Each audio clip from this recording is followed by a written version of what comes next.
TV serial Anupama में तोसू अनुज की event में चोरी करके सारा हद पार कर दिले बाना।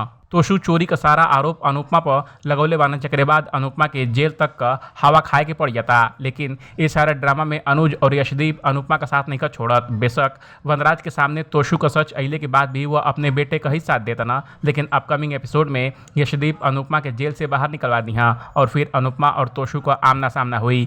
इस सब के बीच अनुज बड़ा खेल खेली वो तोसू के खिलाफ वो सबूत ले आई जैसे उनके जेल हो जाई। टीवी सीरियल अनुपमा के अपकमिंग एपिसोड में काफ़ी सारा ड्रामा होखे वाला बाटे।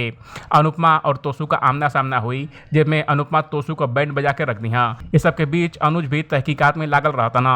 वो अनुपमा की बेगुनाही का सबूत तलाशले में जुट गिल बाना और सच उनकी पैर तले जमीन निकलने का काम करता टे। अनुज अपने इवेंट का सीसीटीवी फुटेज चेक करता ना, जेके देखले के बाद उन्हों के झटका लागता टे। सीसीटीवी फुटेज में अनुज तोसू के अनुपमा के बैग में हीरे का हार रखते हुए देख लेता ना। ये फुटेज देखने के बाद अनुज सीधा अनुपमा के फोन करता ना और उनकी बेटे का सारा काला करतूत उनके बतावता ना।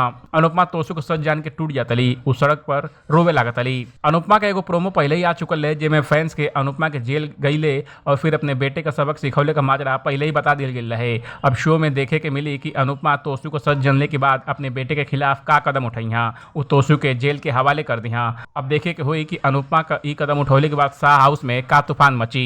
हालांकि ये पूरे ड्रामा में अनुपमा का सामना सीधे वनराज से हुई, जो तोसू के बचावे खातिर सब हद पार कर सकता ना। ये स्टोरी पर आपके का कहे एक बार कमेंट कर हमके जरूर बताई। बाकी अपडेट के लिए देखत रही एबीपी भोजपुरिया।